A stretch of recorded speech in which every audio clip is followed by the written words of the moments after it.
Hey guys, today we're going to be taking a look at my service bag. This is the Veto Pro Pac SP-MC, but we're going to take a look at some of the changes and modifications I've made to this bag since I purchased it. If that's something you're interested in, stick around and we're going to go around it and I'll show you what all I did.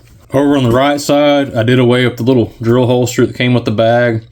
I didn't like the drill holster because it stuck out way too far. I mean, that thing came out like this far, and to me it kind of defeated the purpose of having a slim bag like this. So instead, I've switched over to this Mellow Tough drill holder, and I actually like it a lot better because it fits nice and slim to the bag. And I use the DeWalt impact, so it hangs on there really nicely. You maybe get like a half inch to an inch of overhang on the bottom, but when you set the bag down, it don't fall off or anything, so you don't have to worry about that. And if you use like the Milwaukee M12, the drill holster it came with this tool bag will probably work fine, but the DeWalt didn't fit it too well, so that's why I decided to switch over to this. And over on the back, I added a shoulder strap. This is actually a rifle sling that I got on Amazon for 10 bucks. I modified it a little bit. I had these little clips left over from a Veto Pro Pac tape roll. You know, the little free tape rolls they send in the mail for ordering a catalog or tool bag or whatever. But I had them laying around. I put them on there and they just go right here in the back and fits really nicely. To me, it's a better length for this tool bag and it's not overkill.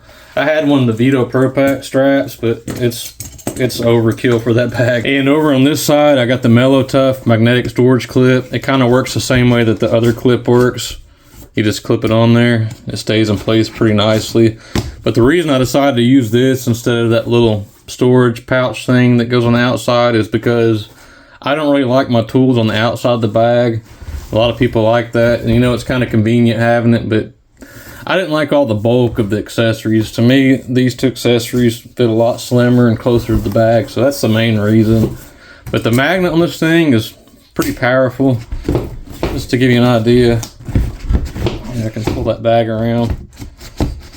The clip, it stays in pretty good too.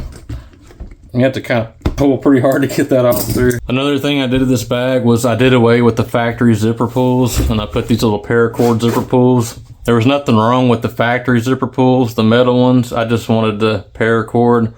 I like the Paracord because to me it's easier to get a hold of, especially if you got gloves on or if it's 20 degrees outside and you can't feel your fingertips. These are a little bit easier to grab. And aside from that, they're not jingly. Like the ones that came in this bag, when I'd walk upstairs, they'd like jingle like crazy and it just got on my nerves. But we'll take a look at the inside real quick. I'll put one right here too. I don't really use this front pocket that much for anything.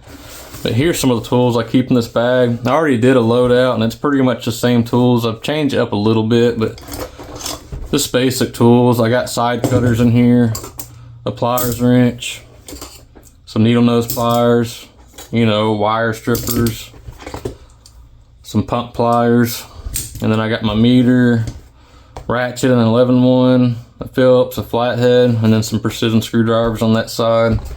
So it's a really simple loadout, but if you have any questions, let me know in the comments, and if you like the video, please like and subscribe. Thanks for watching, guys.